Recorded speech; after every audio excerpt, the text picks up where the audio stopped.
Well, hello, welcome. Thank you for joining us for another Deer Talk Now. My name is Dan Schmidt. Deer Talk Now, going on, I don't know how many years. We've been doing this since 2011. We appreciate everybody who watches and subscribes and likes to these podcasts. Today is an easy one for me. I've talked about it a lot on Deer and Deer Hunting TV over the years.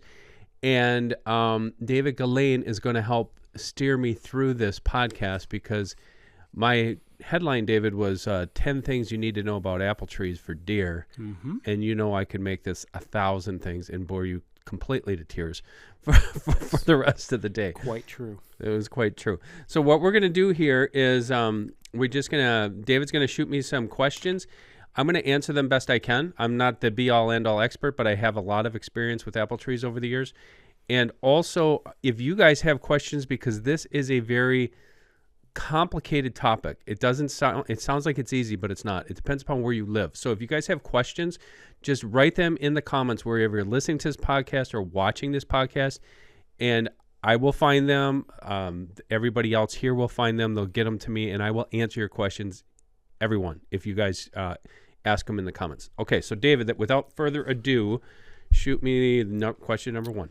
Sure. All right. Well, this one is kind of funny because it's I think my dad just kind of went through this, and he did not seek our advice here, which, you know. Most people don't. Not our advice, but most people don't seek any advice. Any advice. They just kind of go to the nursery and, hey, there's an apple tree. Buy it. All right. So imagine you just got a brand new property and you want to plant some apple trees. So what is the first thing to consider before buying and planting those trees? It's a great question, and it's one that it would actually, to do it full justice, it would take me probably the entire length of this podcast, but I'll try to make it simple. The first thing you should consider before planting any apple trees, whether that is for deer hunting or just personal use, is do you have the right property for it? Do you have the right sun exposure for it? And do you have, if you want to do it for a deer hunting,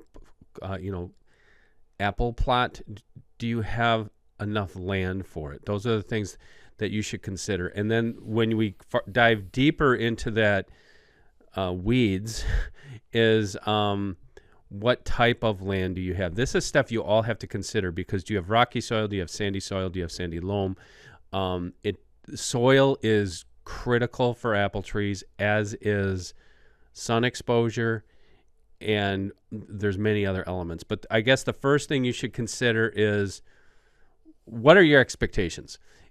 Most people run out and, like you said, they see an apple tree. Oh, cool. And I just saw this recently. Oh, cool. We want to have apples for our yard. And then they see, oh, these are only whatever if they're at Fleet Farm or Jung's or another place. I'm not giving, those are just places around here, but like an orchard. Normally you get what you pay for with apple trees. And also the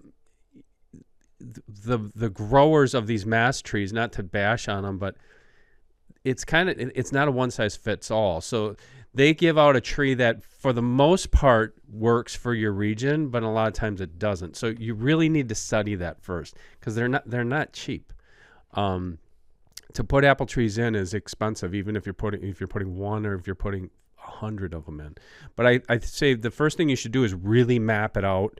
And that's where people get all excited. It's like, oh man, I'm going to put an apple plot here. But slow yourself down, find out what kind of soil you have, what kind of sun exposure you have, and what are some of the other things that are going to be working against that tree once you get it in the ground.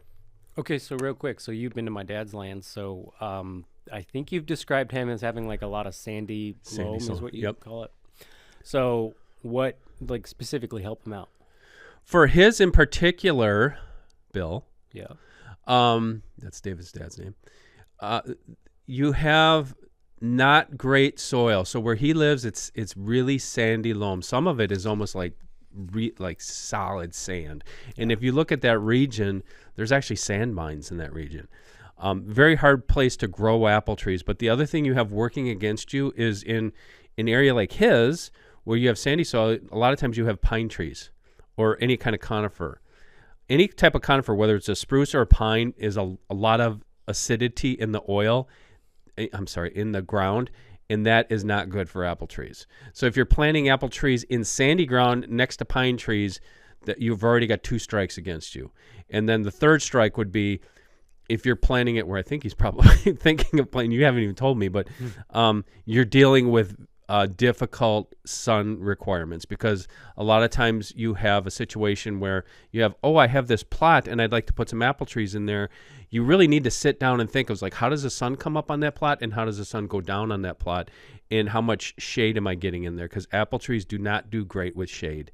So if you're dealing with shade, sand, and a lot of acidity in the oil, why do I keep saying oil? Ground. Soil. Thank you. Those are 3 strikes. Can you get around that? Absolutely you can, but then you have to think about maybe getting more sunlight by removing trees where you want to plant your apple trees, or planting them in an area that has better sun exposure, and possibly amending the soil, but that's difficult if you don't already have it. And then the third thing would be, I guess those are the main things. Is sand, sun, and acid. Yeah, I'm sure he did it wrong. There are some apple trees in there, but I hate to see that, because I know the intentions are well-meaning. But the other thing too, you have to, and we're going to get to this because we do have a list of questions here that we wrote out, but you have to think about the type of tree, and you also have to think about the variety of tree, because some trees are actually they breed apple trees, if you can believe that or not. It's fascinating science for specific areas. What does that look like? Did you see the red-winged blackbird video I posted yesterday? No. It doesn't look like that. Oh. It was a mating court. Oh. Now everybody's going to go look at it. All right. Well, there you go. All right. So then talk about what kind and varieties. Like what's even the difference between those 2 words? Kinds and varieties. Those should be your the next 2 things. Okay. Number 1, figure out what you want to do, where you want to do it. Kind, you have 2 kinds. You have standard trees. Well, you have more than that, but you have, for this purpose, for most people listening, they want to do it for deer, right? They want to plant apple trees because they think deer love apples, and they do, and they want to have them like, ooh, I could put apple trees on this land and really draw deer in. The types of trees, standard and semi-dwarf, I'm going to say are probably for everybody in the country is the tree you are one of 2 of the types of trees. So standard trees are the traditional trees that you see. They are slow growing, enormously productive. Semi-dwarfs were developed for production faster. So you have to think about that. So everybody'd say, well, I want semi-dwarf because I want apples faster. That's the problem. So with standard trees, the average length, okay, so wait, we got to stop. I got to add more to it. So a standard tree or a semi-dwarf, those are your options pretty much. And then you have to go back down to, is it going to be a container tree? And that's where I talk about, like, I say Fleet Farm because that's what we have, but I know there's other farm stores across the country, probably Tractor Supply and other places like that, where you go outside and you see the apple tree. It's in a big pot, and you can buy it like that. That's called a container tree or a bare root tree. So let's just say... so you got to decide. There's a lot of decisions. What's the difference between bare root and container? Container tree, that tree's already 5, 6, 7 feet tall or taller. It's got a nice stem. You're looking ahead of the game. As opposed to a bare root tree, you go to a nursery and you get that tree, and it's exactly what it sounds like. It is a stick, and it's got the bare roots. Those trees, if I'm in this for the long haul, are the trees I want to plant. And here's why. Container trees speed up the process for getting apples, and that's why everybody's like, yeah, that's what I want. I want apples fast. I want apples so I can hunt over them. There's drawbacks to that. It's not 100%, but container trees, for the most part, you deal with a lot of problems. You deal with what they call girdling roots. So that tree has been grown in a container for 2, 3, 4 years sometimes, and those roots are all contained in a root ball that even if you remove that container and you slice the roots to get them to expand, those roots have been trained to stay in that pot, and those roots will grow a lot of times, not all the time, a lot of times in the ground that way. And eventually that kills that tree within 10 to 15 years. Not always, but it's a risk I don't want to take. For the most part, I've planted both styles and both types. I planted container trees that grew up and within 3 to 5 years were producing fabulous crops of apples, but those trees were not ready to do that. So then you got limbs splitting, you got disease getting into the tree, you have trees tipping over out of the ground. I've had that happen. You have this big, beautiful tree that's producing bushels of apples, and snap, in a summer storm, it's gone. The bare root trees, slower growing, but so when, like I know I get excited about this, but if you go into the store and you buy apples to eat, most of those apples, the predominant amount of those apples are grown in Washington State. And as you know, that the weather patterns in Washington are so much shorter. Their growing season is shorter. So what they do there for production, just go to like Food Network or something, like how it's made with apples. It's fascinating. Mm-hmm. Their motto is grow the fruit, not the tree, because they want to produce apples for the grocery store. And they are growing, if you look at them, they look like bushes, but they're growing lots of fruit. For a deer hunting application or a land improvement application, I say the opposite: grow the tree, not the fruit. If you grow the tree, eventually you're going to have something that you're going to hand down to your kids, where you're going to have these old growth apple trees that are still productive 20, 30, 40 years from now. If you don't believe me, just come up to my house and I'll show you some. They're just amazing. I didn't plant them. Somebody else did. So you plant trees for other people. You don't plant them for yourself. That was a lot for that question. Well, but there's also, I assume, a price difference, right? So obviously, if you're going to plant a lot, the container trees are going to be quite a bit more, I take it. Very expensive now. I mean, you used to be able to get a container tree, and you still can get good deals on container trees, but we're going to get into the reason why you should think against that. But yeah, the price difference could be, some container trees, you guys can tell me, but some are like $100 maybe. I think they're more than that. Now, which is crazy. Like in my last house that I had, I planted 2 orchards, and I had some container trees that were $30, and that was like high end then. I think you can get just like those crab apple trees for $30. Man, that's insane. Like that, you can get bare roots for that. Well, so and then on the flip side, bare roots, it's not like you're just going and buying one, right? No, like you buy those in bulk, don't you? Buying those in bulk, and what I do is I source my trees for the best nursery, and some might be more expensive. Some could be a bare root tree, depending upon what variety you're getting, could be $40-$50 for a bare root, but you're getting a really good tree. But that tree too is requiring a lot of care to keep it, so you actually see it to its fruition. All right, so let's talk about quantity. Is like one tree going to do the trick for you? No. What? I just had somebody... on my father-in-law's land, we got one apple tree, and those deer are always under. Well, here's the thing. Apple trees need pollinators. Okay. And for the most part, you need more than one apple variety to pollinate. Now, I'm not saying that they do get pollinated from other things. Well, how far do they have to be? Because technically we have 2, but they're like, I don't know, maybe 300-400 yards away. Well, that's a long ways. Yeah. That's you're probably not getting much pollination between those trees. Too, you're probably not getting much pollination between those trees. I'm not saying you're not. You could. What they say normally for pollination on standard trees, I didn't write it down. A standard tree normally is, 20 to 50 feet. So maybe 10 yards. And you were saying how many should you buy? Yeah. One thing that I often recommend, because I get this from some guys that have some cash that say, I don't care what it costs, I want apples now, and they go out and plant 100 trees. If you want to do that, great. The thing is that investment is going to be big, and apple trees require a lot of babysitting in the first couple of years. So if you're willing to commit to that type of babysitting, and we'll get to what that all entails, knock yourself out. If you're an average guy and you just want to do it on your 40, 60, 80 acres and you want to put in some apple trees that you could have some better hunting in a few years, I would recommend doing in stages. I would start as low as 5 to 10 trees a year, because the other things that you deal with is weather occurrences. We might have a terrible summer.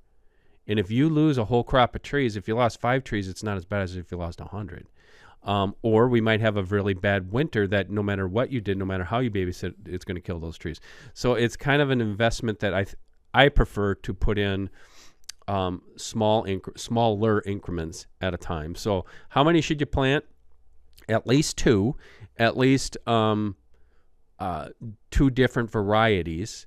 And if you're going to plant 10, I would highly recommend having, let's say you're going to plant 10 trees. I would say to have at least 3 varieties. And we'll get to the varieties in a minute. That means different strains of trees because they all pollinate. Now there's guys that you see a lot of these videos and these deer management pages on social. They're like, oh, you want to plant early bearing, mid bearing, and late bearing crops so you have apples throughout the year, for the deer. That's a cute little, concept, but until you've actually done it, it doesn't really work out that way. What I would say is, maybe consider that. Maybe consider when they bear, because apples bear at different times. You have some trees. My favorite tree, I put this down on my list. My favorite tree is called the State Fair. That's the strain. That thing produces apples, guess what? In August, because it's during the State Fair. They're beautiful, delicious eating apples. It's kind of a hybrid between like a Cortland and a Mac or something. Like it's just a great tree. Now, when you say during the State Fair, what state? Any state. Most state fairs like at the end of summer. Oh, okay. So that's when this one produces. Deer Talk Now is brought to you by 10-Point Crossbows and the all-new TX440.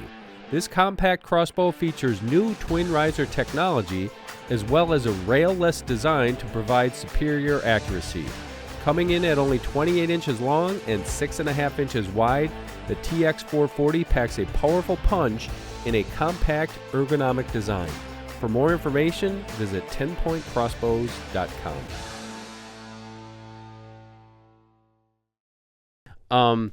And then you have like spy trees that are late. They hold on to their fruit late, and they're not really ripe until like November in some cases.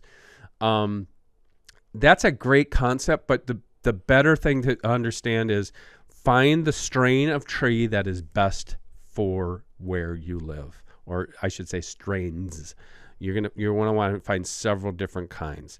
So, and if you're going to plant 2, I would plant 2 that are most well suited to your environment, and forget about when those things are bearing. As long as I'm getting those trees in the ground and keeping them healthy, that's what I want. All right, so let's talk logistics. Are we talking about always plant them in a line, scatter them out? What does that look like?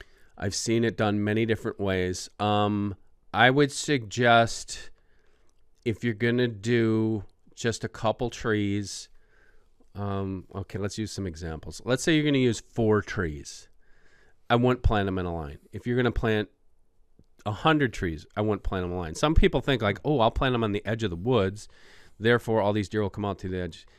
You got to consider the pollination. Pollination's key, and especially with bee populations these days, bees will go from tree to tree to pollinate the trees. So what I prefer is kind of like when you roll the dice and you get the number 5, where you've got a tree, and a tree in the middle. I prefer that type of arrangement, especially for like if I'm going to do if somebody'd say, hey, I want 1 apple tree plot for deer hunting, that's how I would do it. I would put, and the other thing is I space them out a little bit farther than the recommendations. So most people say on a standard tree, they'll say 18 to 24 feet, and on a semi-dwarf closer than that, you got too many problems because when those trees get big, they're too close together. So what I prefer is to err on the side of caution, as to give them a little more space, 30 to 35 feet in between trees. That's not going to affect your pollination. You're still going to have good pollination. And then when those trees grow up, for those of you who are watching this podcast, you want your tree, those branches to be like this. I'm extending my arms as far out as I can. And the middle is going to be more open because you want air to come through, and you want sun to come through. Sun come through obviously to help the tree, air to come through to help with disease. And if you have those branches going straight up, they crowd each other and you have problems. And it's the same problem that you have if you have trees too close together. If you have trees too close together, it invites disease big time. And that can come from the bases of the trees, or it can just come from the branches intertwining with each other. So to answer your question is to not do them in lines. I would not recommend that. I'm not saying you can't do that. I've seen people do it in varying levels of success. Have them more in like islands. Yes. And that's up to even 100 trees? I wouldn't personally. If I'm doing it for wildlife management, if I'm doing 100 trees, I would think of, let's just, I may have to map it out, but let's just say if I was planting 100 trees, I would have 100 quote unquote islands that I'm creating, not so close to each other. 100 or like 20? 10. I'm sorry, 10. Did I say 100? You did. I'm sorry. Each tree. Each tree 100. No, each tree 100 yards. No, I'm kidding. I would say 10 at least. So 10 little islands, and then in areas. See, there's all sorts of other things we have to get into, because if you're starting to space those trees out like that, you have to also consider what they call a frost pocket. And I call a frost pocket something where you have a dip in the terrain. It might not be the scientific technical description of a frost pocket, but if you have land that is lower and you're planting those apple trees in there, you're going to have big time problems with pollination, because those trees and just tree survivability, because those trees are not, apple trees need exposure and sunlight. And if you're spacing a bunch of trees across 40 acres, you're going to run out of room. It's like, we'll stick one over here, and it's like on the lee side of a hill, or if it's down in a little lower area, just that couple degree difference in spring can make or break what you're going to have for production. All right. So now let's talk about fencing. And this is container versus bare root. Like, does it make a difference when it comes to having to fence these trees off, or should you just do every single one? You have to fence every one. And that's work. And the thing that I'm going to recommend here, because I've made this mistake years ago when I started, is you put that stick in the ground and you're like, I'm going to put a fence about that big. And if you're just listening to this, like your arms together wide around that tree, it's not enough. You have to envision that tree when it is 4, 5, 6 years down the road, and that's going to be a much bigger circle. So if it's like, I would say if it was 4 of us holding hands, that's a big fence on a circle. And I would definitely do that, because if you put the smaller ones in, you're going to have to replace it. So call your neighbors, your brother-in-laws, go hold hands around the and ring around the apple. Schmidt's advice. Ring around the apple tree. Use fence posts, use steel fencing, and fence those trees. That's number 1. Number 2, that's before you even think about the fence, is remove all the sod around that hole that you're going to dig. And if you think that the hole is big enough, you multiply it by at least 2. And the depth of the hole is not as important as the width of the hole, because with the sod, you have weed competition is bad, but the worst thing is what's in the ground. You have slugs, and you have all sorts of other things that are going to eat away at those young roots when they're young. So you have to consider that, and that's why you want the sod out. And do you put mulch in there? You're asking me? Yes, but you keep that mulch at least 3 or 4 inches away from the base of the tree, because that will heat up in the summertime, and that could scald and kill your tree as well. Okay, so Dan, I'm going to lead this next question differently. So you're in your 50s, right? Yep. All right. Unfortunately. So say that you go ahead and you plant your 10 islands of 100 bare root trees. Are you doing that for you in the next 10 years, or are you doing that for future generations, the next owner, just the deer in general? Like, how long until you're actually enjoying the fruit of your labors? Yes, and yes. I'm doing it for myself, because I know that even if I plant bare root trees and they're standard, I'm going to have pretty decent crops if I do everything right within 6 years. If I'm doing dwarfs, if I'm doing that with container trees that are standard, it might be even sooner than that. But most nowadays, 90% of the time, I would recommend planting semi-dwarfs for this application. You can have fabulous crops you can have good crops within 3 or 4 years. Granted, there's a fence on there, so you have to deal with that. You can have fabulous crops within 6 years. So I'm doing it for myself. Am I doing it for future generations? Absolutely, because my kids, their kids, and anybody else coming along, if I did everything right and get that tree to 10 years, there's a lot that has to happen to really screw that tree up and kill it for the next 10 years. And then for the deer and other things, turkeys, they eat this. I mean, they'll eat all sorts of stuff. They'll come into those trees. Other animals. You're improving that property. And if you're just doing it for an investment, how cool is that? 10 years from now, I was like, man, this guy's got mature apple trees all over this lane. You just increased the value of that property. Yeah, not to say that 65-year-olds don't hunt, because obviously they do. But, Yeah. I still plant. I like to plant something every year. And you will lose trees. So the biggest one that I got to add here, David, is really learn about the diseases in your area. So you have blight, you have cedar apple rust, which is a big one here.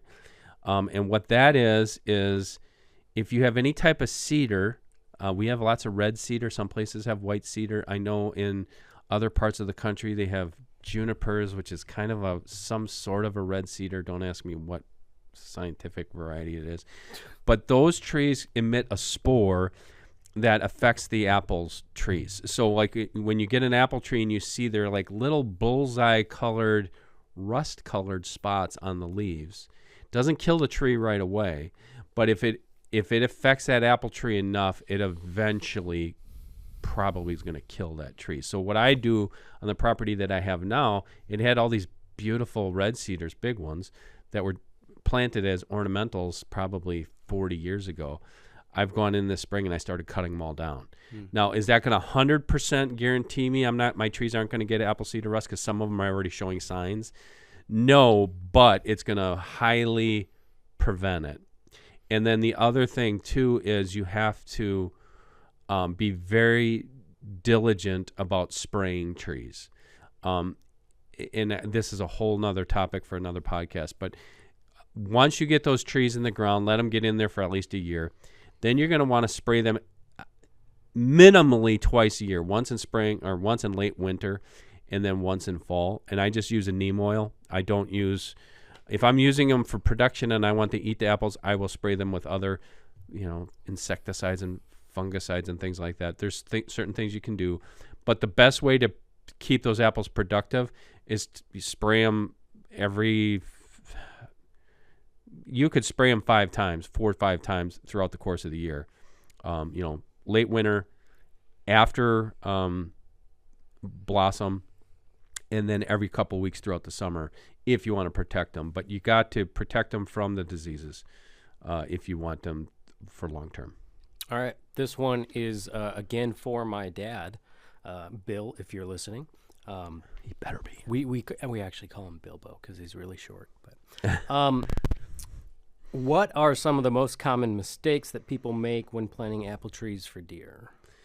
We kind of went over some of them. Is the base when you're planting the tree. I just saw one here this weekend where well-meaning people, they planted 2 trees and they dug the hole about, they just dug a hole in the ground just enough to get the roots in it, and then there's grass sod around it. That's a big mistake. Any tree you plant like that, you have a hard time. Like I said, the wider the better, and if you're planting bare root trees, you want those roots, you want the root ball to basically sit on a spot where it's not going to get root rot. So you don't want a pocket down there.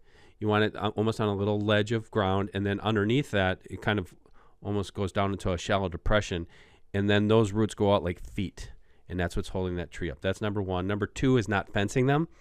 They're not apple trees, but if you go along the road of our outside our office here, some well-meaning people planted some beautiful hardwood trees for the city, and every single one of them is dead.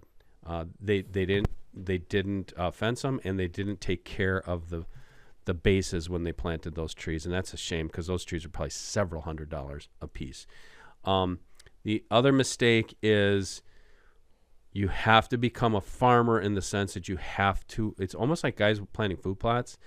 Pray for rain, because if you get hot temperatures with no precipitation, those trees need a lot of water, especially that first couple of years. So you might be looking at a minimum of 20 gallons of water a week in the summer if it's getting hot.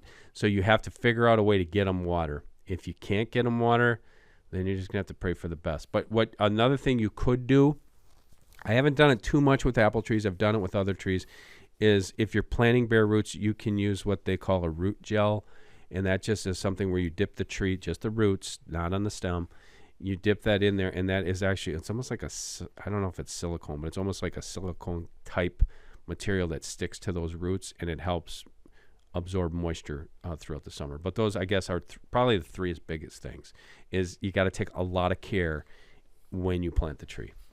Okay, well, you kind of hijacked my last question earlier. It was going to be about different threats to apple trees. Yep. Is there anything you can add there, or did you cover it? And look in your area, because there's so many different things that affect them as far as threats. The biggest threats, if you're doing everything right and you're fencing them and you're keeping the deer from eating them before they even grow, is insects, blight, and cedar rust here. I know there's other funguses they get. Insects, it's a tough one. What are the Asian beetles or whatever that are eating all the plants? They get on my apple trees. Those are the ones that look like ladybugs? No, that's not right. It's the ones that are kind of like iridescent looking. They're kind of greenish. They eat all your plants. Japanese beetle? I can't remember what they're called. Anyways, they're a greenish looking bug. We have them everywhere across the country. They will defoliate an apple tree very quickly. It doesn't really kill the tree that first year, but if you don't watch out, it can kill the tree. What I have been doing, because it is an investment. I don't want to sit there and spend tons of money on insecticides, and I certainly don't want to spray them.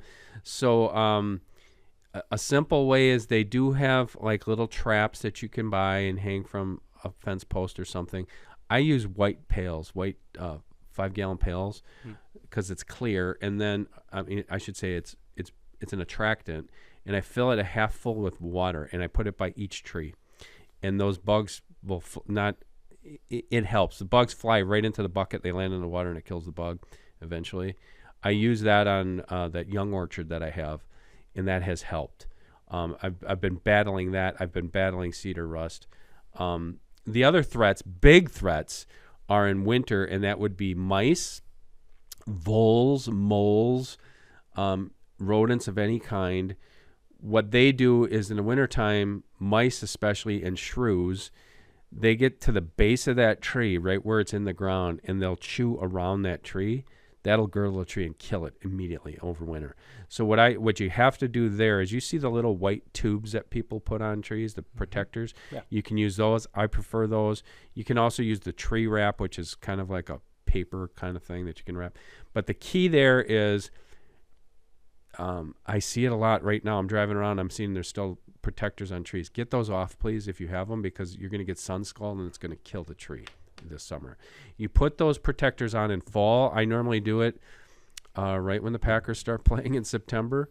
It's a nice sunny afternoon on a Sunday. I'll go out and I'll get those protectors on the trees. They'll be up about 18 inches maybe, and then I put the base of that protector into the ground at least an inch and a half to 2 inches, and then bring either the mulch or the ground up to the base of the protector. Because if the mice get on the base of that tree at the ground, it's going to kill it. If the snow piles up and they girdle the top or higher part of the tree, there's a less chance that it's going to kill the tree. It could affect the growth of the tree, but that could help it. And then get those off when the snow's gone. So normally I just took mine off here in April, I think. So I get them off in April, put them back on in September. That's huge, a big thing. But whatever you do, you have to protect the trunks of the trees. You have to fence the trees, because if you don't fence the trees, the deer are going to browse the hell out of them. And if you don't think that's going to happen, some people say, oh, the deer don't go back there. It only takes one night. It takes one deer one night to kill hundreds of dollars of investing in trees, and also all that time that you put into it. All right, well, I am all tapped out of questions here, so why don't you just provide your closing apple tree thoughts for white-tailed deer? Closing apple tree thoughts. It is so much fun. Planting apple trees for deer is this might sound corny, among the most joy that I get outside. I absolutely love it.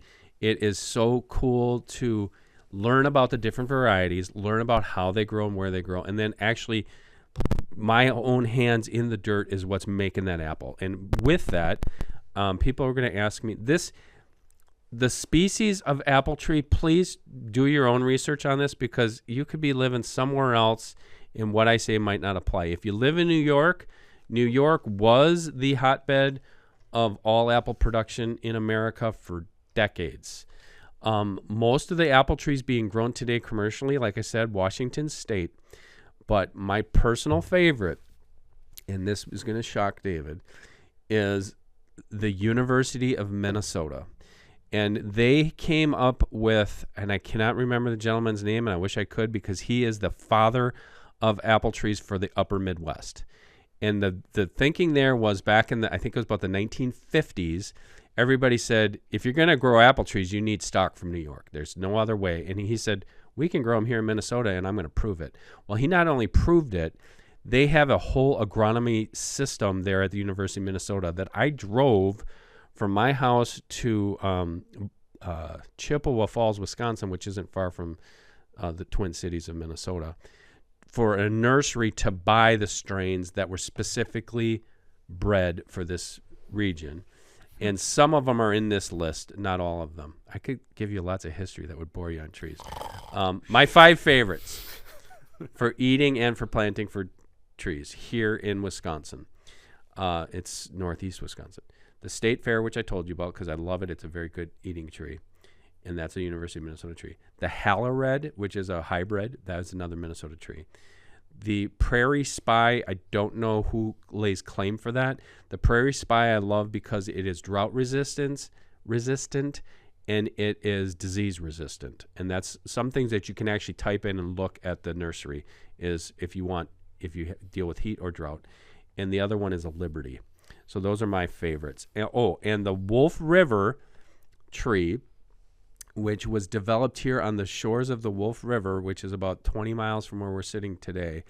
It grows apples that, I am not exaggerating, are that big. They are the size of like those big oversized softballs that you used to see guys play with, or small mini basketball. I'm not kidding you. One apple could be 1.5 pounds or more, and I have 2 of them in my front yard.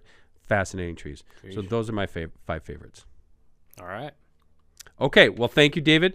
Thank you, everyone, for withstanding my my rambling here, because, like I said, I get excited about this. We appreciate everything you do for us and all the support you show us. All we ask you to do is like and subscribe to these videos, and wherever you're watching to them or listening to the podcast. And for David Ghislaine, I am Dan Schmidt. We will catch you next Thursday for another episode of Deer Talk Now.